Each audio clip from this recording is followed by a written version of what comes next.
മക്കളെ കഴിഞ്ഞ MTS പരീക്ഷയ്ക്ക് GKയിൽ നിന്നും എന്തൊക്കെ ചോദ്യങ്ങളാണ് ചോദിച്ചിട്ടുള്ളത്?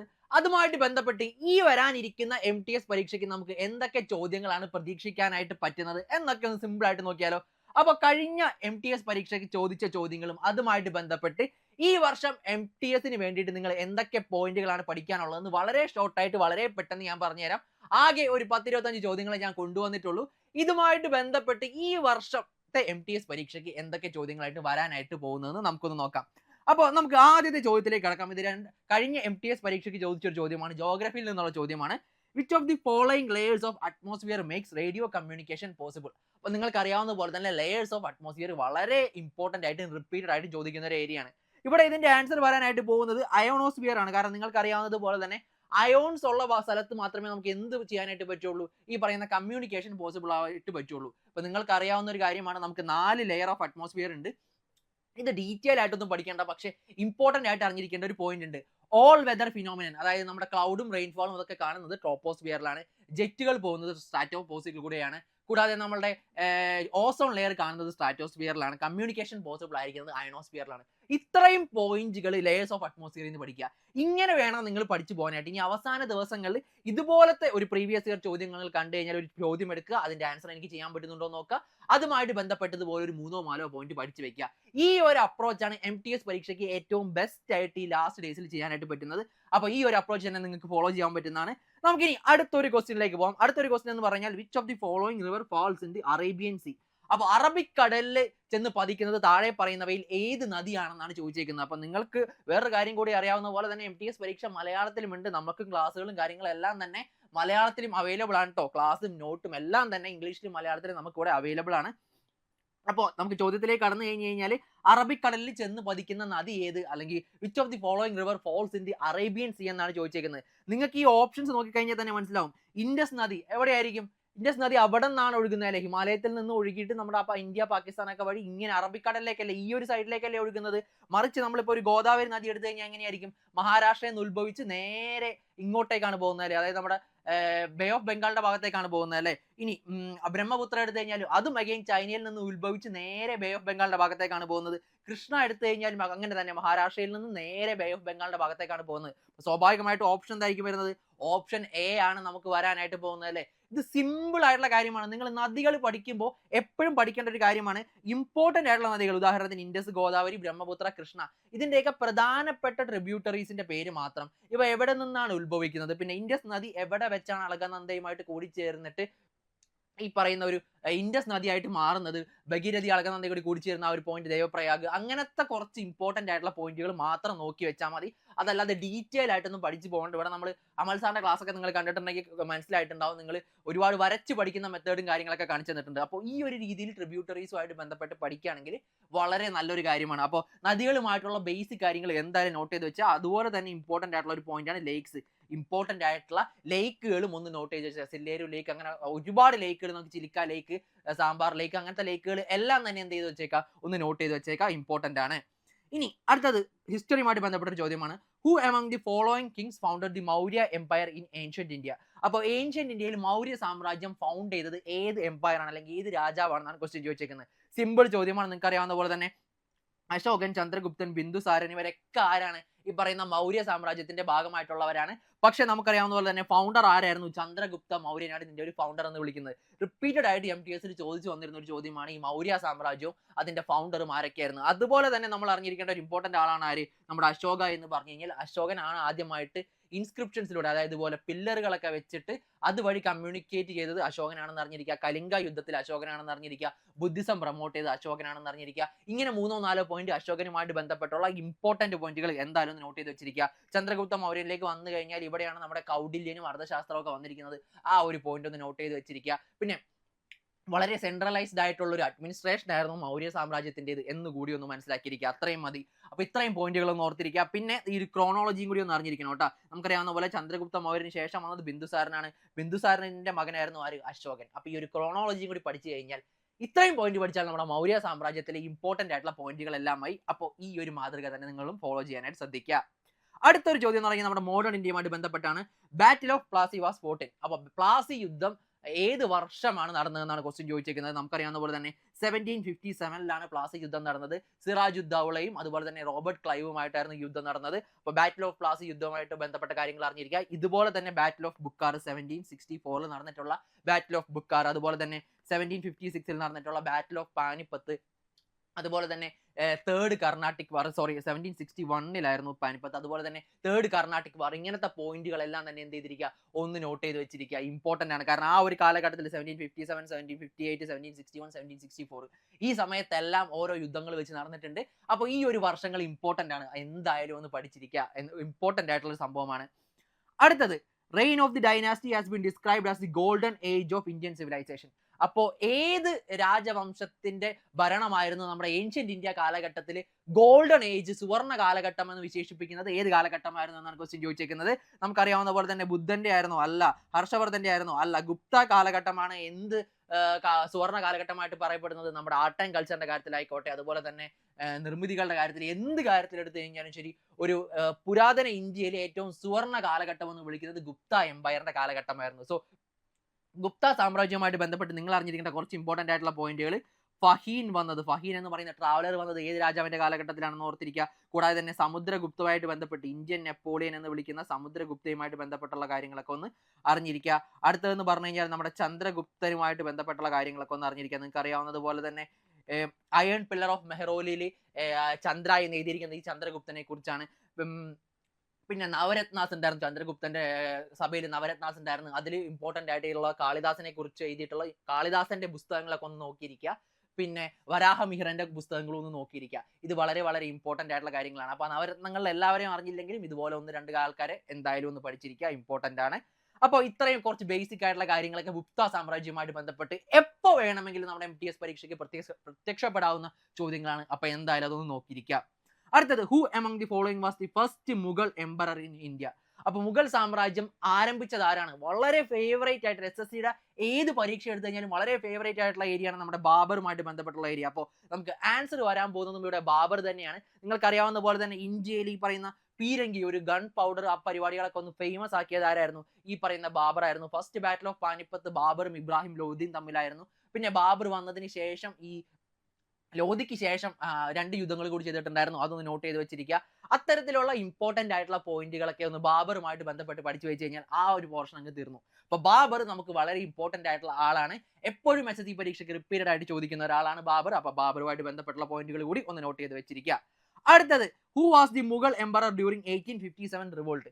അപ്പോൾ 1857 റിവോൾട്ട് നിങ്ങൾ കംപ്ലീറ്റ് ആയിട്ട് ഒരു കഥ പോലെ തന്നെ പഠിച്ചിരിക്കണം. നിങ്ങൾക്ക് അറിയാവുന്നതുപോലെ തന്നെ ആ എൻഫീൽഡ് റൈഫിളിന്റെ കാട്രിഡ്ജുകളൊക്കെ വായ കൊണ്ട് കടിച്ചു പറിക്കാൻ പറ്റില്ല എന്ന് പറയുന്ന റീസൺ കൊണ്ടായിരുന്നു 1857 റിവോൾട്ടിന് തുടക്കം കുറിച്ചത്. മീററ്റിലായിരുന്നു അത് തുടക്കം കുറിച്ചത്. മംഗൾ പാണ്ഡെ ആയിരുന്നു അതിനെ എതിർത്തത്. മംഗൾ പാണ്ഡെയാണ് ഫസ്റ്റ് മാർട്ടിയർ എന്നൊക്കെ വിളിക്കുന്ന ഒരു വ്യക്തി, മംഗൾ പാണ്ഡെയാണ്. അതുപോലെ തന്നെ ആ സമയത്തുണ്ടായിരുന്ന മുഗൾ എംപറർ ആരായിരുന്നു? ബഹദൂർ ഷാ ആയിരുന്നു കേട്ടോ. ബഹദൂർ ഷാ ആയിരുന്നു ആ സമയത്തുണ്ടായിരുന്ന മുഗൾ എംപറർ. ഒരു മീററ്റിൽ നിന്ന് നേരെ സോൾജേഴ്സ് എല്ലാവരും മാർച്ച് ചെയ്ത് ഡൽഹിയിലേക്ക് പോയിട്ട് ബഹദൂർ ഷായെ രാജാവായിട്ട് വാഴ്ത്തിയ കഥകളൊക്കെയാണ് നമ്മൾ അറിഞ്ഞിരിക്കേണ്ടത്. അപ്പോൾ ഒരു കഥ പോലെ തന്നെ ഈ ഒരു 1857 റിവോൾട്ട് നിങ്ങളുടെ മനസ്സിൽ എന്തായാലും ഉണ്ടാവണം. ഇമ്പോർട്ടന്റ് ആയിട്ടുള്ള ലീഡേഴ്സിനെ കുറിച്ച് എന്തായാലും ഒന്ന് അറിഞ്ഞിരിക്കണം. അതായത് ഏതൊക്കെ ലീഡർ ഏതൊക്കെ സ്ഥലത്ത് നിന്നായിരുന്നു ഈ റിവോൾട്ടിന്റെ ഭാഗമായിരുന്നതെന്ന് വളരെ വളരെ ഇമ്പോർട്ടന്റ് ആയിട്ടുള്ള പോയിന്റ് ആണ്.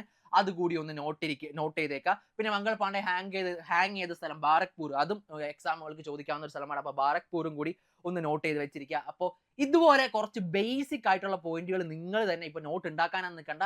എവിടെന്നെങ്കിലും ഒക്കെ ആയിട്ട് നല്ല നല്ല പോയിന്റുകളുള്ള നോട്ട് കിട്ടുന്നുണ്ടെങ്കിൽ ഒന്ന് സംഘടിപ്പിച്ച് വെച്ചോ. ഏറ്റവും നല്ലൊരു കാര്യമാണ്. ഇപ്പൊ നമ്മുടെ ക്ലാസ്സിലൊക്കെ ഇതുപോലുള്ള പോയിന്റുകളായിട്ടാണ് നോട്ട്സ് കൊടുക്കുന്നത്. അപ്പൊ ഈ ഒരു രീതിയിൽ റിവിഷൻ ചെയ്യാനായിട്ട് ശ്രമിക്കുക. അതല്ലാതെ ലാസ്റ്റ് മിനിറ്റിൽ പുസ്തകങ്ങൾ വായിക്കാനോ വലിയ വലിയ കഥകൾ വായിക്കാനോ നിൽക്കല്ല. ഇതുപോലുള്ള പോയിന്റുകൾ തന്നെ റിവൈസ് ചെയ്തോട് പോവുക. അതാണ് ഏറ്റവും ബെസ്റ്റ് ഓപ്ഷൻ. ഓക്കെ, 1857 റിവോൾട്ട് ഞാൻ നേരത്തെ പറഞ്ഞ പോലെ തന്നെ ഇമ്പോർട്ടന്റ് ആണ്. ഒരു കഥ പോലെ തന്നെ ആ ഒരു മുഴുവനായിട്ട് മനസ്സിലാക്കി വെച്ചിരിക്കുക. കാരണം പോയിന്റുകളല്ല, ഈ കഥയിൽ നിന്ന് വരെയും ഈ ഒരു 1857 റിവോൾട്ടുമായിട്ട് ബന്ധപ്പെട്ട് ചോദ്യങ്ങൾ ചോദിക്കാറുണ്ട്. ഇനി അടുത്തത് 2011 സെൻസസുമായിട്ട് ബന്ധപ്പെട്ടാണ്. 2011 സെൻസസ് എത്രാമത്തെ സെൻസസ് ആയിരുന്നാണ് ചോദിച്ചിരിക്കുന്നത്. 2011 census was the official survey conducted in India. ഇത്രയും ചോദിച്ചിട്ടുള്ളൂ. പക്ഷെ ഉദ്ദേശിക്കുന്ന ഇറങ്ങിയ ഓപ്ഷൻ കണ്ടാൽ മനസ്സിലാവും എത്രാമത്തെ സെൻസസ് ആയിരുന്നു കഴിഞ്ഞ സെൻസസ് എന്നാണ് ചോദിച്ചിരിക്കുന്നത്. 15ാമത്തെ സെൻസസ് ആണ് കഴിഞ്ഞത് കേട്ടോ. അപ്പൊ കഴിഞ്ഞത് 15ാമത്തെ സെൻസസ് ആണ്. അടുത്തത് നടക്കാൻ പോകുന്ന ഏത് സെൻസസ് ആണ്? 16ാമത്തെ സെൻസസ് ആണ്. തെറ്റിക്കരുത്. 15ാമത്തെ സെൻസസ് കഴിഞ്ഞു. സ്വാഭാവികമായിട്ടും ഇനി നടക്കാനായിട്ട് പോകുന്ന എന്താണ്? 16ാമത്തെ സെൻസസ് ആണ്. സെൻസസ് നമ്മളെ സംബന്ധിച്ചിടത്തോളം വളരെ വളരെ ഇമ്പോർട്ടന്റ് ആണ്. കാരണം മിക്കവാറും ഈ ഒരു വർഷം കൂടിയേ നമുക്ക് ഈ 15ാമത്തെ സെൻസസുമായിട്ട് ബന്ധപ്പെട്ടുള്ള ഡാറ്റയൊക്കെ പഠിക്കേണ്ടി വരുള്ളൂ. അടുത്ത വർഷം അടുത്ത സെൻസസ് വരുമ്പോൾ ഈ സാധനങ്ങൾ മുഴുവൻ മാറി മറിയും. സോ ഡെഫിനറ്റ്ലി എന്താണ്, നമുക്ക് ഈ ഒരു പരീക്ഷയ്ക്കും കൂടി ഈ ഒരു ഡാറ്റ പഠിച്ചേ പറ്റുള്ളൂ. അപ്പോൾ 15ാമത്തെ സെൻസസുമായിട്ട് ബന്ധപ്പെട്ട് ഇമ്പോർട്ടന്റ് ആയിട്ടുള്ള കുറച്ച് ഡാറ്റ പഠിക്കാനുണ്ട്. അതിന് വരാനുള്ള കുറച്ച് ചോദ്യങ്ങൾ വരുമ്പോൾ ഞാൻ പറഞ്ഞു തരാം ഏതൊക്കെ ഡാറ്റാസ് ആണ് പഠിക്കേണ്ടതെന്ന്. അടുത്തത് കോൺസ്റ്റിറ്റ്യൂഷൻ അഥവാ പൊളിറ്റിയുമായിട്ട് ബന്ധപ്പെട്ടുള്ള ചോദ്യമാണ്. Secular, the word secular in the Indian constitution was added to the constitution by which constitutional amendment act. അപ്പൊ സിമ്പിൾ ആയിട്ട് പറഞ്ഞാൽ എന്താണ്, മതനിരപേക്ഷത അഥവാ സെക്യുലർ എന്ന് പറയുന്ന ഒരു വാക്ക് ആഡ് ചെയ്തത് ഏത് ഭരണഘടനാ ഭേദഗതി അഥവാ കോൺസ്റ്റിറ്റ്യൂഷണൽ അമെൻമെന്റ് വഴിയാണെന്നാണ് ക്വസ്റ്റ്യൻ ചോദിച്ചിരിക്കുന്നത്. നമുക്കറിയാവുന്ന പോലെ തന്നെ 42ാമത്തെ അമെൻമെന്റ്, നമുക്ക് ഏറ്റവും പ്രധാനപ്പെട്ട അമെൻമെന്റ്, മിനി കോൺസ്റ്റിറ്റ്യൂഷൻ എന്നൊക്കെ വിളിക്കുന്ന ഒരു അമെൻമെന്റ് ആയിരുന്നു 42nd അമെൻമെന്റ് act. All India judicial service ആരംഭിച്ചത് 42ാമത്തെ അമെൻമെന്റ് ആക്ടിലാണ്. നമുക്ക് ഫണ്ടമെന്റൽ ഡ്യൂട്ടീസ് കൊണ്ടുവന്നത് 42ാമത്തെ അമെൻമെന്റ് ആക്ടിലാണ്. സെക്യുലർ, റിപ്പബ്ലിക് തുടങ്ങിയ വാക്കുകളൊക്കെ ആഡ് ചെയ്തത് ഈ പറയുന്ന 42nd അമെൻമെന്റ് ആക്ട് വഴിയാണ്. അങ്ങനെ ഒരുപാട് കാര്യങ്ങൾ എവിടെ ആഡ് ചെയ്തിട്ടുണ്ട്, ഈ പറയുന്ന സോഷ്യലിസ്റ്റ്, സെക്യുലർ, അതുപോലെ തന്നെ ഇന്റഗ്രിറ്റി തുടങ്ങിയ വാക്കുകളാണ് കേട്ടോ 42nd അമെൻമെന്റ് വഴി ആഡ് ചെയ്തിട്ടുള്ളത്. അപ്പോൾ ഇത്രയും കാര്യങ്ങൾ നമ്മൾ എവിടെ ആഡ് ചെയ്തിട്ടുണ്ട്, ഈ പറയുന്ന 42nd അമെൻമെന്റ് വഴി നമ്മുടെ പ്രിയാമ്പിളിൽ ആഡ് ചെയ്തിട്ടുണ്ട്. അപ്പോൾ ഒരുപാട് കാര്യങ്ങൾ 42nd അമെൻമെന്റ് ആക്ടിൽ ആഡ് ചെയ്തിട്ടുണ്ട്. ആ പോയിന്റുകളെല്ലാം ഒന്ന് പഠിച്ചു വെച്ചേക്കുക. ഇമ്പോർട്ടന്റ് ആണ് എന്ന് പറഞ്ഞാൽ വളരെ വളരെ ഇമ്പോർട്ടന്റ് ആണ്, റിപ്പീറ്റഡ് ആയിട്ട് ചോദിക്കുന്നതാണ്. വേറൊരു ഇമ്പോർട്ടന്റ് അമെൻമെന്റ് ആണ് ഈ പറയുന്ന പോലെ 44ാമത്തെ അമെൻമെന്റ്. ഓക്കെ, നമുക്കറിയാവുന്ന പോലെ തന്നെ നമ്മുടെ സ്വത്തവകാശം, right to property, article 300A shift ചെയ്തു. ഫണ്ടമെന്റൽ റൈറ്റിൽ നിന്ന് റിമൂവ് ചെയ്തിട്ട് ആർട്ടിക്കിൾ 300A ഷിഫ്റ്റ് ചെയ്തത് 44th അമെൻമെന്റ് വഴിയാണ്.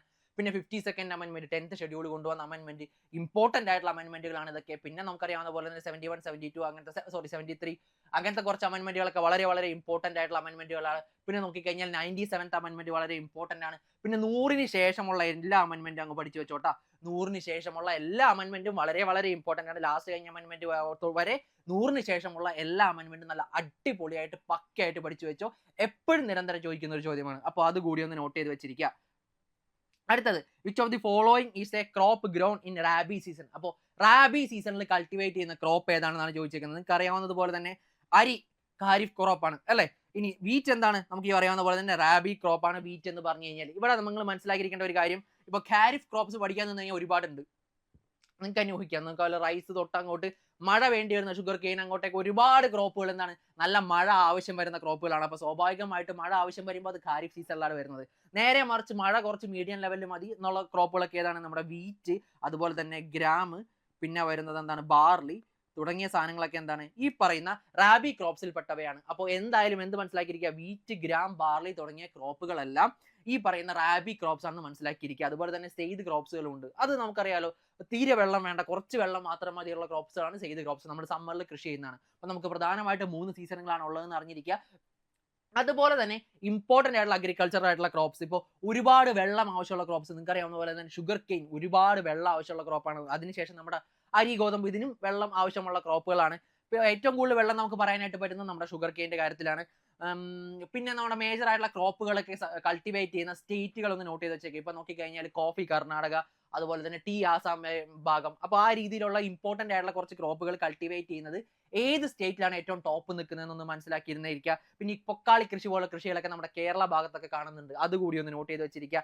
അങ്ങനെ അഗ്രികൾച്ചറുമായിട്ട് ബന്ധപ്പെട്ട് നിരന്തരമായിട്ട് ചോദിക്കുന്ന ഒരു 5-6 പോയിന്റുകളുണ്ട്. അതൊന്ന് നോട്ട് ചെയ്ത് വെച്ച് കഴിഞ്ഞാൽ ഏറ്റവും ഉപകാരമായിരിക്കും നിങ്ങൾക്ക് എക്സാമിന്. ഓക്കെ, അടുത്തത്, who among the following social reformers established പ്രാർത്ഥന Samaj in Bombay in 1976? Simple ചോദ്യമാണ്. പ്രാർത്ഥന സമാജ് എസ്റ്റാബ്ലിഷ് ചെയ്തത് ആരായിരുന്നു എന്നാണ് ചോദിച്ചിരിക്കുന്നത്.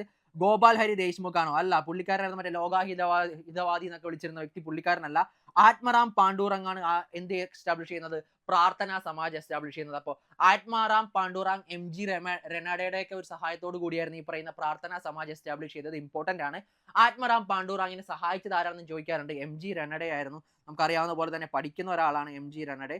പുള്ളിക്കാരനായിരുന്നു ആത്മറാം പാണ്ഡൂർ അങ്ങനെ ഹെൽപ്പ് ചെയ്തിരുന്നത്. അപ്പോൾ ഇതും ഇമ്പോർട്ടന്റ് ആയിട്ട് അറിഞ്ഞിരിക്കേണ്ട ഒരു പോയിന്റ് ആണ്. നമ്മുടെ സോഷ്യൽ റിഫോംസ് പഠിക്കുമ്പോൾ ബ്രഹ്മോ സമാജുമായിട്ട് ബന്ധപ്പെട്ടുള്ള പോയിന്റ് പഠിച്ചിരിക്കുക. അതുപോലെ തന്നെ ഇതുപോലെ പ്രാർത്ഥനാ സമാജ് എന്നിങ്ങനെ ആ ഒരു റിഫോം മൂവ്മെന്റ് സമയത്ത് സ്ഥാപിച്ചിട്ടുള്ള ഇമ്പോർട്ടന്റ് ആയിട്ടുള്ള ഇൻസ്റ്റിറ്റ്യൂഷൻസും അത് ആരൊക്കെയാണ് സ്ഥാപിച്ചത് എന്നുള്ളത് ഇമ്പോർട്ടന്റ് ആണ്. അതുപോലെ തന്നെ നമ്മുടെ ഇപ്പോൾ ആര്യ സമാജം നോക്കിക്കഴിഞ്ഞാൽ അതിൽ ഒരുപാട് പുസ്തകങ്ങളും കാര്യങ്ങളൊക്കെ ഉണ്ടല്ലേ, സത്യശോധക് സമാജ്, ദയാനന്ദ സരസ്വതി, ആ പോയിന്റുകളൊക്കെ നിരന്തരം ചോദിക്കുന്ന ചോദ്യമാണ്. അതൊന്ന് നോട്ട് ചെയ്ത് വെച്ചിരിക്കുക. അപ്പോൾ സോഷ്യൽ റിഫോമേഴ്സ് പഠിക്കുമ്പോൾ അവരുടെ ഇൻസ്റ്റിറ്റ്യൂഷൻസ് അതുപോലെ തന്നെ ആ ലീഡേഴ്സ് എന്തെങ്കിലും പ്രധാനപ്പെട്ട പുസ്തകങ്ങൾ എഴുതിയിട്ടുണ്ടോ ആ പുസ്തകങ്ങൾ, ഈ 3 കാര്യങ്ങൾ നിങ്ങൾ കൃത്യമായിട്ട് പഠിച്ചിരിക്കണം. ഏത് പരീക്ഷയ്ക്ക് വേണമെങ്കിലും ചോദിക്കുന്ന ചോദ്യങ്ങളാണ്, എസ്പെഷ്യലി MTS പരീക്ഷയ്ക്ക് റിപ്പീറ്റഡ് ആയിട്ട് ചോദിക്കുന്ന ചോദ്യങ്ങളാണ്. അടുത്തത്, in which of the following states can loo phenomenon be observed? അപ്പൊ ലൂ നമുക്കറിയാവുന്ന പോലെ ഹോട്ട് ലാഡൻ വിൻഡ് ആണല്ലേ, ഹോട്ട് ആയിട്ടുള്ള വിൻഡ് നമ്മളുടെ ഡെസേർട്ട് ഭാഗത്ത് നിന്നൊക്കെ, ഡെസേർട്ടിന്റെ ഇന്റീരിയേഴ്സിൽ നിന്നൊക്കെ പുറത്തേക്ക് വീശുന്ന ഒരു കാറ്റാണ് എന്ത്, ലൂ എന്ന് പറഞ്ഞു കഴിഞ്ഞാൽ. ഇത് എവിടെയാണ് കാണപ്പെടുന്നത്?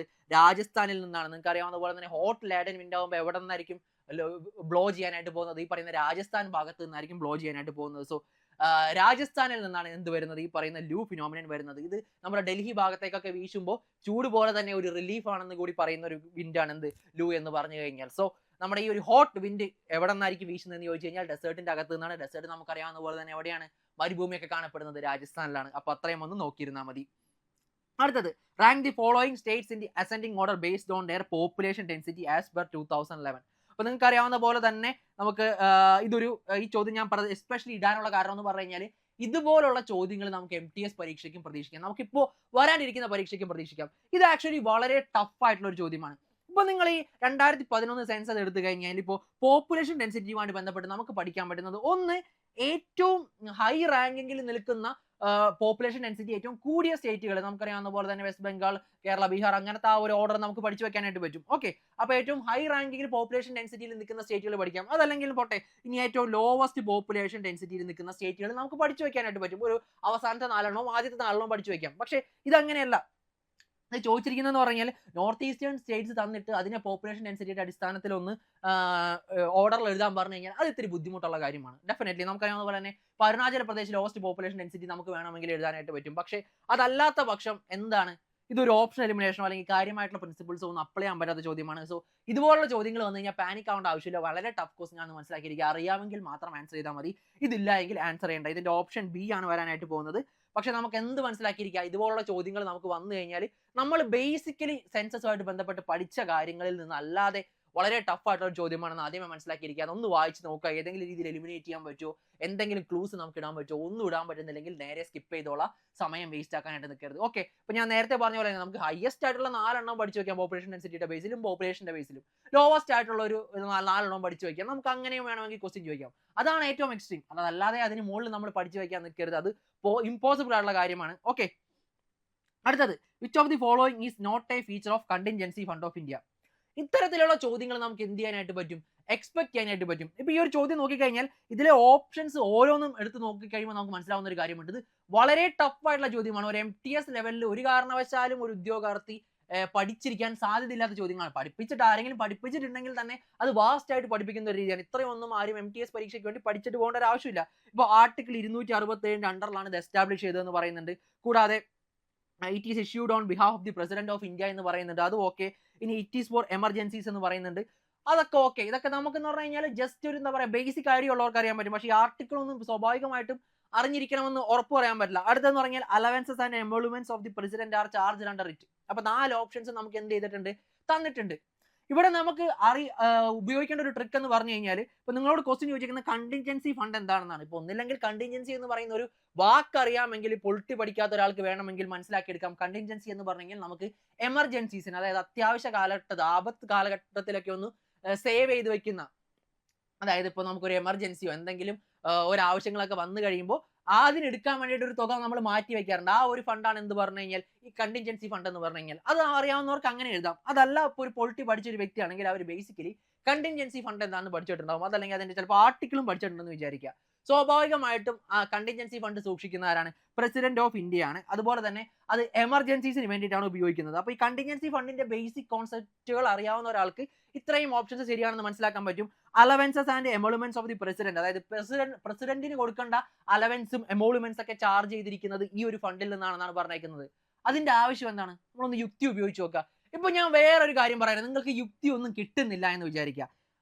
വേറൊരു മെത്തേഡ് ഉണ്ട് ഇത്തരം ചോദ്യങ്ങൾക്ക് ഇപ്പോൾ സ്റ്റേറ്റ്മെന്റ് ആയിട്ട് ചോദിച്ചു കഴിഞ്ഞാൽ സോൾവ് ചെയ്യാനായിട്ട്. ഏതെങ്കിലും 2 സ്റ്റേറ്റ്മെന്റുകൾ ഒന്നില്ലെങ്കിൽ കോംപ്ലിമെന്റ് ചെയ്യുകയോ അല്ലെങ്കിൽ ഓപ്പോസിറ്റ് ചെയ്യുകയോ ചെയ്ത് കഴിഞ്ഞു കഴിഞ്ഞാൽ നമുക്ക് ചില ഓപ്ഷൻസ് എലിമിനേറ്റ് ചെയ്ത് കളയാൻ പറ്റും. ഇപ്പൊ ഉദാഹരണത്തിന് it is used for emergencies, എമർജൻസിക്ക് വേണ്ടിയാണ് ഈ ഫണ്ട് ഉപയോഗിക്കുന്നതെന്ന് ഒരു ഓപ്ഷൻ തന്നിട്ടുണ്ട്.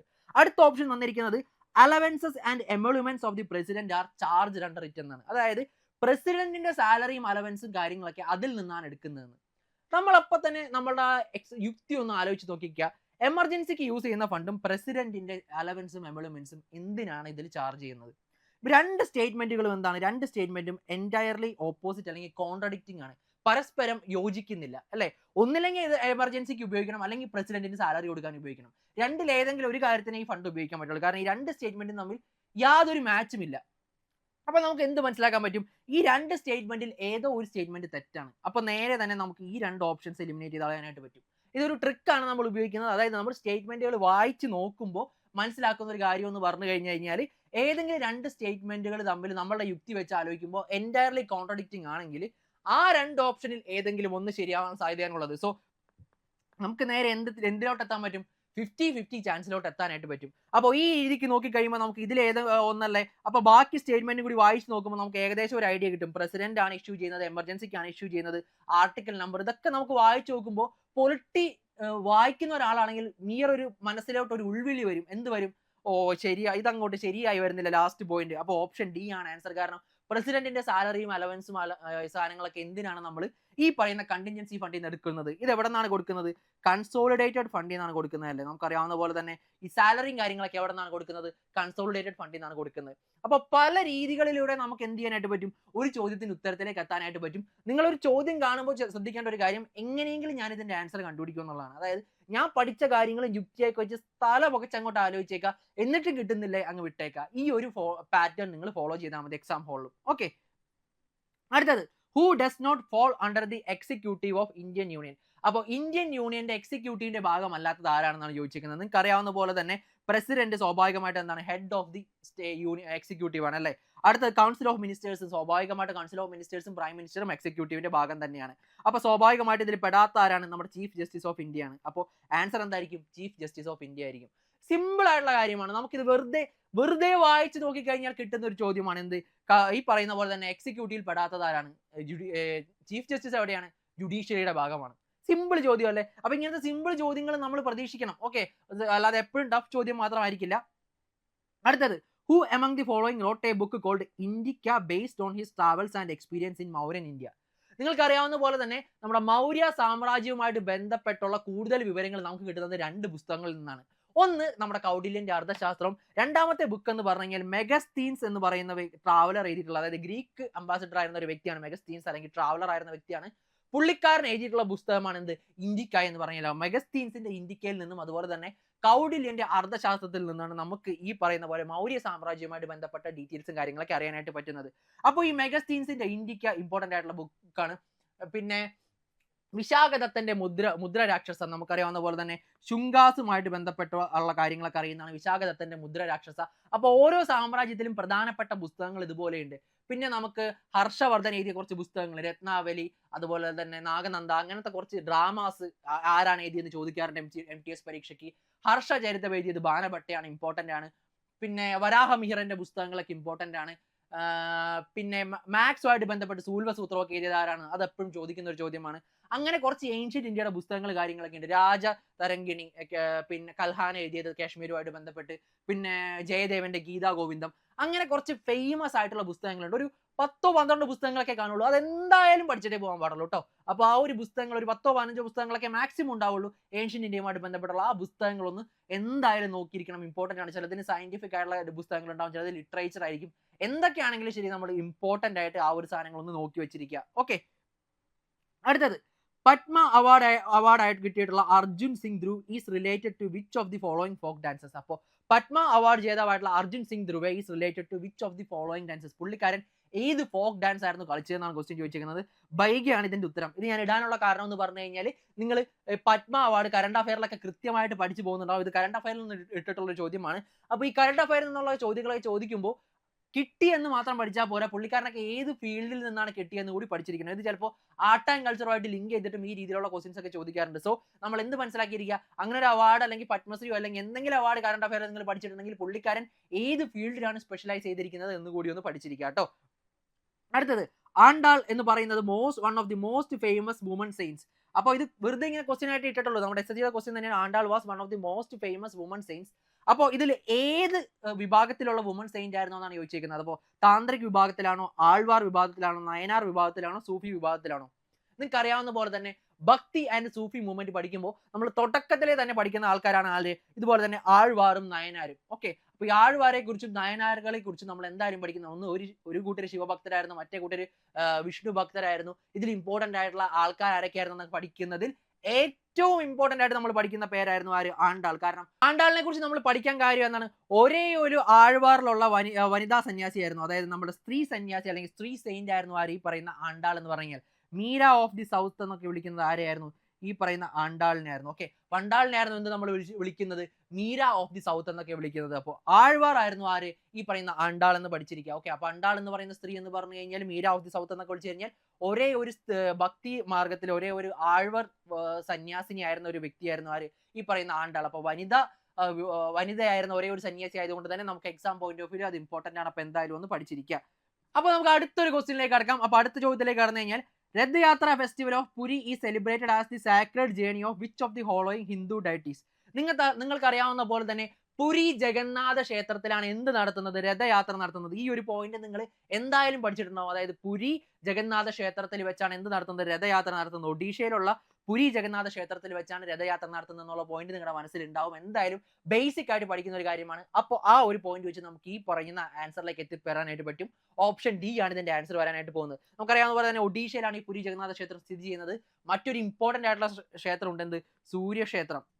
നമുക്കറിയാവുന്നത് പോലെ തന്നെ ഈ പറയുന്ന സൂര്യക്ഷേത്രം പണിതിരിക്കുന്നത് ആരാണ്? നരസിംഹവർമ്മന്റെ കാലഘട്ടത്തിലാണല്ലേ. ടൈം ഒക്കെ അറിയാൻ പറ്റും. രഥത്തിന്റെ ഷേപ്പിലാണ് ഇത് പണിതിരിക്കുന്നത്. ആ ഒരു പോയിന്റ് കൂടി എന്തായാലും നിങ്ങൾ പഠിച്ചു വെച്ചിരിക്കുക. കാരണം exam point of view important ആയിട്ടുള്ള ഒരു പോയിന്റ് ആണ്. അടുത്തത്, as per the census of 2011 which of the following States has the highest child sex ratio? മക്കളെ, ഇവിടെ അറിഞ്ഞിരിക്കേണ്ട ഒരു കാര്യം എന്ന് പറഞ്ഞു കഴിഞ്ഞാൽ നമുക്ക് ഹയസ്റ്റ് ആയിട്ടുള്ള ചൈൽഡ് സെക്സ് റേഷ്യോ സെൻസസ് പ്രകാരം എവിടെയാണെന്ന് അറിഞ്ഞിരിക്കണം. അതുപോലെ തന്നെ maternal mortality rate, child sex ratio, MMR rate തുടങ്ങിയ കാര്യങ്ങളായിട്ട് ബന്ധപ്പെട്ടുള്ള ബേസിക് ഫാക്ടുകൾ ഹയസ്റ്റും ലോവസ്റ്റും ഒന്ന് അറിഞ്ഞിരിക്കണം. അവിടെ നിങ്ങൾ അസെൻഡിങ് ഓർഡർ ഡിസെൻഡിങ് ഓർഡർ ഒന്നും പഠിച്ചിരിക്കേണ്ട ആവശ്യമൊന്നുമില്ല. ഓക്കെ, അവിടെ നിങ്ങൾ അറിഞ്ഞിരിക്കേണ്ടത് ആ ഹയസ്റ്റ് ലോവസ്റ്റ് പോയിന്റുകളാണ് സെൻസസുമായിട്ട് ബന്ധപ്പെട്ടുള്ള ആ പോയിന്റുകളൊക്കെ എന്തായാലും ഒന്ന് പഠിച്ചിരിക്കുക. അപ്പോൾ as per census of India 2011 which of the following state has the highest child sex ratio എന്നാണ് പറഞ്ഞിരിക്കുന്നത്. അപ്പോൾ ഏറ്റവും ഹയസ്റ്റ് ആയിട്ടുള്ള ചൈൽഡ് സെക്സ് റേഷ്യോ എവിടെയാണ് കാണപ്പെടുന്നത്? ഈ പറയുന്ന പോലെ തന്നെ മിസോറാമിലാണ്.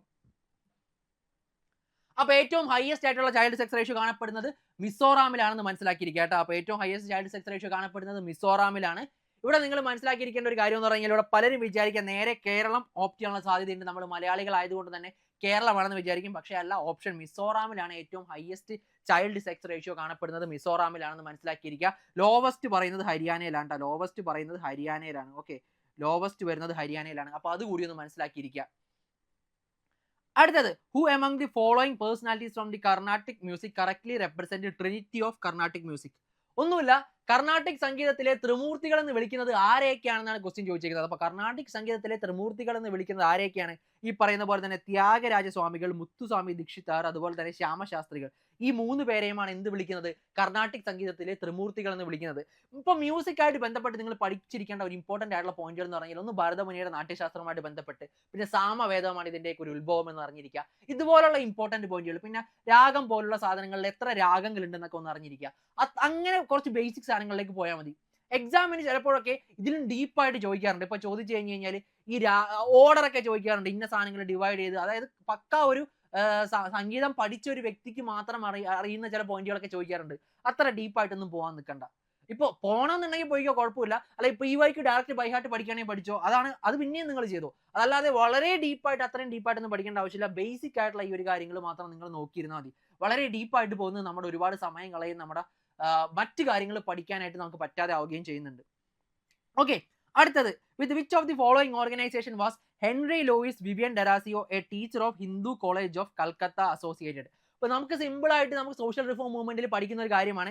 ഹെൻറി വിവിയൻ ഡെറാസിയോ എന്ന് പറയുന്ന ഒരു വ്യക്തി ഏത് മൂവ്മെന്റ് ആണ് ആരംഭിച്ചത്? യങ് ബംഗാൾ മൂവ്മെന്റ് ആണ് ആരംഭിച്ചത്. അപ്പോൾ ഹെൻറി വിവിയൻ ഡെറാസിയോ ആരംഭിച്ചത് യങ് ബംഗാൾ മൂവ്മെന്റ് ആണെന്ന് നമ്മൾ ബേസിക് ആയിട്ട് സോഷ്യൽ റിഫോം മൂവ്മെന്റ് പഠിക്കുമ്പോൾ പഠിക്കുന്ന ഒരു പോയിന്റ് ആണ്. അപ്പോൾ ആ ക്വസ്റ്റ്യൻ നീട്ടി ചോദിച്ചാലും എങ്ങനെ ചോദിച്ചാലും നമുക്ക് ആ ഒരു പോയിന്റ് അറിയാമെങ്കിൽ ഈ ക്വസ്റ്റിനുള്ള ആൻസർ ചെയ്യാനായിട്ട് പറ്റുന്നതാണ്. അപ്പോൾ ഈ പറയുന്ന പോലെ SNDP ആരംഭിച്ച ശ്രീനാരായണ ഗുരു ആണെന്ന് അറിയാം. ഇതുപോലെ ഒരുപാട് പോയിന്റുകൾ നമുക്ക് എന്താണ് ഇതുമായിട്ട് ബന്ധപ്പെട്ടുള്ള ഈ ഓപ്ഷൻസുമായിട്ട് ബന്ധപ്പെട്ടുള്ള ആരൊക്കെ ഫൗണ്ട് ചെയ്തു, എന്തെങ്കിലും പുസ്തകങ്ങളും കാര്യങ്ങളും ഉണ്ടോ എന്നുള്ള കാര്യങ്ങളൊക്കെ നോട്ട് ചെയ്ത് വെച്ചിരിക്കുക. ഞാൻ നേരത്തെ പറഞ്ഞിട്ടുണ്ടായിരുന്നു എക്സാമിന് ഈ സോഷ്യൽ റിഫോം മൂവ്മെന്റ് ഇമ്പോർട്ടന്റ് ആയിട്ടുള്ള ഒരു പോയിന്റ് തന്നെയാണ്. അടുത്തത്, what is the role of a commercial bank in the economy? അപ്പോൾ ഇതുപോലുള്ള കുറച്ച് നമ്മൾ ആലോചിക്കേണ്ട അല്ലെങ്കിൽ നമ്മൾ നമ്മുടെ ഒരു ബുദ്ധി അപ്ലൈ ചെയ്യേണ്ട ക്വസ്റ്റ്യൻസ് കൂടി ചോദിക്കാറുണ്ട്. ഇത് ഞാൻ നേരത്തെ പൊളിറ്റിയിലെ ക്വസ്റ്റ്യൻ പറഞ്ഞതുപോലെ തന്നെ നമ്മൾ നമ്മുടെ യുക്തി ഒന്ന് ഉപയോഗിച്ച് കഴിഞ്ഞാൽ ഇത്തരം ചോദ്യങ്ങളൊക്കെ വലിയ ചോദ്യങ്ങളാണ്, നമ്മളെ പേടിപ്പെടുത്തുമെങ്കിൽ ഈസിലി ആൻസർ ചെയ്യാനായിട്ട് പറ്റും. ഇവിടെ നോക്കിക്കഴിഞ്ഞാൽ to provide financial services such as accepting deposits, lending money and facilitating payments. അതാണ് ആദ്യത്തെ ഓപ്ഷൻ പറഞ്ഞേക്കുന്നത്. എന്താ പറഞ്ഞേക്കുന്നത്? അതായത് ഫിനാൻഷ്യൽ സർവീസ് കൊടുക്കുക, ഡെപ്പോസിറ്റ് ആക്സെപ്റ്റ് ചെയ്യുക, ലെൻഡിങ് മണി പണം കടം കൊടുക്കുക, അതുപോലെ തന്നെ ഫെസിലിറ്റേറ്റിംഗ് പേയ്മെന്റ്, നമ്മളെല്ലാവരും പേയ്മെന്റ് അടയ്ക്കുന്നവരാണ് UPI യിലേക്ക്. അപ്പോൾ പേയ്മെന്റ് നടത്താൻ വേണ്ടിയിട്ട് ഹെൽപ്പ് ചെയ്യുക. ഇതല്ലേ ഒരു ബാങ്കിന്റെ യഥാർത്ഥ മണി? ആദ്യത്തെ ഓപ്ഷനിൽ തന്നെ നമുക്ക് കിട്ടിയില്ലേ? സിമ്പിൾ അല്ലേ? നോക്കിക്കേ, അടുത്ത ഓപ്ഷൻ നമുക്ക് വായിച്ചേക്കാം. To print and issue currency. കാശ് അടിച്ചിറക്കുന്ന ബാങ്ക് ആണോ? അല്ല, RBI ആണെന്ന് ഏതവനും അറിയാൻ പറ്റും RBI ആണെന്ന്. അപ്പൊ തന്നെ ആ ഓപ്ഷൻ എലിമിനേറ്റ് ആയി. അടുത്തത് വായിക്കാം. To set interest rate for entire banking system. നിങ്ങൾക്ക് അറിയാവുന്ന പോലെ തന്നെ ഓരോ ബാങ്കിലും ഓരോ ഇൻട്രസ്റ്റ് റേറ്റ് ആണ്. നിങ്ങൾ പോകുമ്പോൾ ഒരു ബാങ്കിൽ നിന്ന് ലോൺ എടുക്കാനായിട്ട് പോയി കഴിയുമ്പോൾ ഇൻട്രസ്റ്റ് റേറ്റ് ആയിരിക്കും മറ്റേ ബാങ്കിൽ. പോട്ടെ, ഒരു ബാങ്കിൽ ഡെപ്പോസിറ്റ് ഇടുമ്പോൾ കിട്ടുന്ന ഇൻട്രസ്റ്റ് ആയിരിക്കും മറ്റേ ബാങ്കിൽ. നമുക്കറിയാവുന്ന ഒരു യുക്തിയല്ലേ. അപ്പോൾ ഇൻട്രസ്റ്റ് റേറ്റ് സെറ്റ് ചെയ്യുന്നു എന്നുള്ള വാക്ക് വായിച്ചിട്ട് ബാക്കി ഒന്നും വായിക്കാതിരിക്കരുത്. To set the interest rate for entire banking system. നാട്ടിലുള്ള സകല ബാങ്കുകളുടെയും ഇൻട്രസ്റ്റ് റേറ്റ് ഒക്കെ ഫിക്സ് ചെയ്യുന്ന ആരാണ്? സ്വാഭാവികമായിട്ട് അങ്ങനെ ഒരു പവർ ഉണ്ടെങ്കിൽ നമ്മുടെ RBI ആയിരിക്കും. അത്ര അറിയാലോ. അടുത്തത്, regulate the money supply. Money supply regulate ചെയ്യുന്ന ആരാണ്? എഗെയിൻ RBI ആണ്. അപ്പൊ നമുക്ക് ഒരുപാട് മെത്തേഡിലൂടെ ഈ ഒരു ആൻസറിലേക്ക് എത്താം. ഒന്നില്ലെങ്കിൽ നിങ്ങൾ RBIയുടെ ഫംഗ്ഷൻസ് ഒക്കെ പഠിക്കുമ്പോൾ ഈ 3 ഫംഗ്ഷൻസും പഠിക്കുന്നുണ്ട്, അതുവഴി എത്താം. പോട്ടെ, അതല്ല ഇത് ഞാൻ നേരത്തെ പറഞ്ഞ പോലെ പക്ക യുക്തിപൂർവ്വം ആലോചിച്ചാലും എന്താണ് ഈ ഒരു ആൻസറിലേക്ക് എത്താം. അപ്പൊ സിമ്പിളി എന്താണ്? ഓപ്ഷൻ A ആണ് ഇതിന്റെ ആൻസർ ആയിട്ട് വരാനായിട്ട് പോകുന്നത്. അടുത്തത്, large tidal waves caused by under water earth or volcanic eruption are known as. അപ്പോ സിമ്പിളി ആലോചിക്കുക, ലാർജ് ആയിട്ട് വരുന്ന ടൈഡൽ വേവ്സ്. എന്താണ് ഈ ലാർജ് വേവ്സ്? ലാർജ് തിരമാലകൾ, വലിയ തിരമാലകളെ നമ്മൾ വിളിക്കുന്ന പേരെന്താണ്? ഓപ്ഷൻസ് ഒന്ന് എടുത്ത് നോക്കിയേ. ചുഴലിക്കാറ്റാണോ? അല്ല. ടൈഫൂൺ ആണോ? അല്ല. ടൊർണാഡോ ആണോ? അല്ല. സുനാമി ആണല്ലേ? സിമ്പിൾ ആയിട്ടുള്ള ചോദ്യമായിരുന്നു. വല്ലതും പറയാനുണ്ടോ? ഒന്നുമില്ല. പക്ഷെ ഞാൻ ഈ ക്വസ്റ്റ്യൻ ഇട്ട് കഴിയുമ്പോൾ കുറച്ച് പോയിന്റുകളോട് ഒന്ന് നോട്ട് ചെയ്ത് വെച്ചേക്കണം. ഒന്നെന്ന് പറഞ്ഞു കഴിഞ്ഞാൽ നിങ്ങൾക്ക് അറിയാവുന്ന പോലെ തന്നെ വോൾക്കാനിസം എക്സ്ട്രീം ആയിട്ട് കാണപ്പെടുന്ന മേഖലകളൊക്കെ ഉണ്ട്. ഇപ്പോൾ ഈ അടുത്ത് ഇറപ്റ്റ് ആയിട്ടുള്ള വോൾക്കാനുകൾ, എസ്പെഷ്യലി ഇന്തോനേഷ്യൻ ഭാഗത്തും അതുപോലെ തന്നെ നമ്മുടെ മെഡിറ്ററേനിയൻ കടലിന്റെ ഭാഗത്തുമുള്ള വോൾക്കാനോസിന്റെ പേര് എന്തായാലും ഒന്ന് പഠിച്ചിരിക്കുക. Lighthouse of Mediterranean sea, mount Stromboli, അങ്ങനത്തെ കുറച്ച് പോയിന്റുകളും കാര്യങ്ങളൊക്കെ എന്തായാലും എന്താണ് ഒന്ന് പഠിച്ചിരിക്കുക. ഓക്കെ, അപ്പോൾ അങ്ങനത്തെ കുറച്ച് ബേസിക് കാര്യങ്ങളൊക്കെ ഒന്ന് നോട്ട് ചെയ്ത് വെച്ചിരിക്കുന്നത് വളരെ നല്ലതായിരിക്കും. അപ്പോൾ light house of Mediterranean see എന്ന് പറഞ്ഞു കഴിഞ്ഞാൽ മൗണ്ട് എറ്റ്നയാണെന്ന് തോന്നുന്നു. ആ പോയിന്റുകളൊക്കെ ഒന്ന് പഠിച്ചിരിക്കുക. പിന്നെ ഈ അടുത്ത് ഇന്തോനേഷ്യയിൽ ഒരുപാട് ഇത് ഇറപ്റ്റ് ആയിട്ടുണ്ടായിരുന്നു, നമ്മുടെ വോൾക്കാനോസ് ഇറപ്റ്റ് ആയിട്ടുണ്ടായിരുന്നു. അപ്പൊ അങ്ങനത്തെ പോയിന്റുകളൊക്കെ, അതുപോലെ ഐസ്ലൻഡിന്റെ ഭാഗത്തൊക്കെ 1-2 ഇറപ്ഷൻസും കാര്യങ്ങളൊക്കെ ഈ ഒരു പാസ്റ്റ് 2-3 ഇയേഴ്സിൽ നടന്നിട്ടുണ്ടായിരുന്നു. അങ്ങനത്തെ കുറച്ച് കാര്യങ്ങളൊക്കെ ഉണ്ട്. അതൊക്കെ ഒന്ന് കറണ്ട് അഫയറുമായിട്ട് ബന്ധപ്പെട്ടാണ്. അപ്പൊ ഈ കറണ്ട് അഫയറുമായിട്ട് ബന്ധപ്പെട്ടും അതുപോലെ തന്നെ ആ ജോഗ്രഫിയിൽ നമ്മൾ പഠിക്കുന്ന ഈ പോലെ light house of Mediterranean see, അങ്ങനത്തെ കുറച്ച് ഇമ്പോർട്ടന്റ് ആയിട്ടുള്ള വോൾക്കാനോസും എന്തായാലും ഒന്ന് നോട്ട് ചെയ്ത് വെച്ചിരിക്കുക. ഓക്കെ, ഇമ്പോർട്ടന്റ് ആണ്. അപ്പൊ മക്കളെ, ഇതാണ് നമ്മൾ എക്സാം പോയിന്റ് ഓഫ് വ്യൂ അറിഞ്ഞിരിക്കേണ്ട മോസ്റ്റ് ഇമ്പോർട്ടന്റ് ആയിട്ടുള്ള രീതിയിൽ പഠിച്ചിരിക്കേണ്ട രീതികളും കഴിഞ്ഞ വർഷം ചോദിച്ചിട്ടുള്ള MCQസും. സ്വാഭാവികമായിട്ടും ഈ ഒരു പാറ്റേൺ തന്നെ ആയിരിക്കും അവർ ഫോളോ ചെയ്യാനായിട്ട് പോകുന്നത്. ഇതിന്റെ ഒരു PPT ഞാൻ നമ്മുടെ ടെലിഗ്രാം ചാനലിൽ ഇട്ടേക്കാം. അപ്പോൾ ടെലിഗ്രാം ചാനൽ ജോയിൻ ചെയ്ത് കഴിഞ്ഞാൽ നിങ്ങൾക്ക് ഈ ഒരു PPT ഈസിലി കിട്ടുന്നതാണ്. അപ്പോൾ ഈ ഒരു ഇത്തരം PYQs ഒക്കെ വെച്ച് തന്നെ നിങ്ങൾ നിങ്ങളുടെ പ്രിപ്പറേഷൻ മുന്നോട്ട് കൊണ്ടുപോകുക. PYQs ജനറൽ അവയർനെസ് സബ്ജക്റ്റിനെ സംബന്ധിച്ചിടത്തോളം വളരെ ഇമ്പോർട്ടന്റ് ആണ്. ശരിക്കും പറഞ്ഞാൽ ഒരു 10 വർഷത്തേക്ക് PYQ നിങ്ങൾ പഠിച്ചാൽ തന്നെ നിങ്ങൾക്ക് ഈസിലി ജനറൽ അവയർനെസ്സിൽ നിന്നും മാർക്ക് സ്കോർ ചെയ്യാനായിട്ട് പറ്റും. കറണ്ട് അഫയർ മാത്രം നിങ്ങൾ എക്സ്ട്രാ പഠിക്കേണ്ടി വരുന്നുള്ളൂ. അപ്പോൾ ഈ ഒരു രീതിയിൽ തന്നെ നിങ്ങളുടെ പ്രിപ്പറേഷൻ മുന്നോട്ട് കൊണ്ടുപോകുക. പിന്നെ നമുക്ക് MTSന് വേണ്ടിയിട്ട് നല്ലൊരു അടിപൊളി SSC ജനറൽ ബാച്ച് ലോഞ്ച് ചെയ്തിട്ടുണ്ട്. ഇത് SSCയുടെ MTS, CGL, CHSL പരീക്ഷകൾക്കെല്ലാം നല്ല സൂപ്പർ ആയിട്ട് പഠിക്കാൻ പറ്റുന്ന ഒരു ബാച്ചാണ്. കൂടാതെ ഇപ്പൊ നമുക്ക് നമ്മുടെ RPF കൂടി ആഡ് ആയിട്ടുണ്ട്. അപ്പോൾ ഈ പരീക്ഷകൾക്കൊക്കെ പ്രിപ്പയർ ചെയ്യുന്നവർ ഈ പറയുന്ന നേരെ ഈ കാണുന്ന നമ്പറിലേക്ക് കോൺടാക്ട് ചെയ്തോളാം. അതല്ലെങ്കിൽ നമ്മളൊരു ഗൂഗിൾ ഫോം താഴെ പിൻ ചെയ്തിട്ടുണ്ടാവും. ആ ഗൂഗിൾ ഫോം ഒന്ന് ഫിൽ ചെയ്താൽ ഞങ്ങൾ നിങ്ങളെ കോൺടാക്ട് ചെയ്യുന്നതാണ്. കൂടാതെ നമ്മുടെ യൂട്യൂബ് ചാനലും അതുപോലെ തന്നെ ടെലിഗ്രാം ചാനലൊക്കെ സബ്സ്ക്രൈബ് ചെയ്ത് കഴിഞ്ഞാൽ നിങ്ങൾക്ക് വേണ്ട സ്റ്റഡി മെറ്റീരിയൽസും ഇൻഫർമേഷൻ തുടങ്ങി സകല കാര്യങ്ങളും നിങ്ങളുടെ കൈവെള്ളയിലായിട്ട് ഞങ്ങൾ എത്തിച്ചേരുന്നതാണ്. അപ്പോൾ ആ കാര്യങ്ങളും കൂടി ഒന്ന് മറക്കാതെ ചെയ്തേക്കുക. അപ്പോൾ അടിപൊളിയായിട്ട് നിങ്ങളുടെ പ്രിപ്പറേഷൻ മുന്നോട്ട് കൊണ്ടുപോകുക. അവസാന ദിവസങ്ങളിലെ പഠനം നമ്മുടെ റാങ്കിനെ തന്നെ നിർണ്ണയിക്കുന്ന ഒന്ന് തന്നെയാണ്. നമ്മൾ ഫുള്ളി ഫോക്കസ്ഡ് ആയിട്ടിരിക്കുക, റിവിഷനിൽ തന്നെ ഫോക്കസ് ചെയ്യുക, എക്സ്ട്രാ കാര്യങ്ങളൊന്നും പഠിക്കാതിരിക്കുക. ഇനി എക്സ്ട്രാ പഠിക്കുന്നുണ്ടെങ്കിൽ തന്നെ മോസ്റ്റ് ഇമ്പോർട്ടന്റ് ആയിട്ടുള്ള കാര്യങ്ങൾ മാത്രം പഠിക്കാനായിട്ട് ശ്രദ്ധിക്കുക. അപ്പോൾ മറ്റൊരു വീഡിയോയിൽ ഇതുപോലുള്ള ഒരു വീഡിയോ ആയിട്ട് പിന്നീട് കാണാം. That's all and thank you. All the best.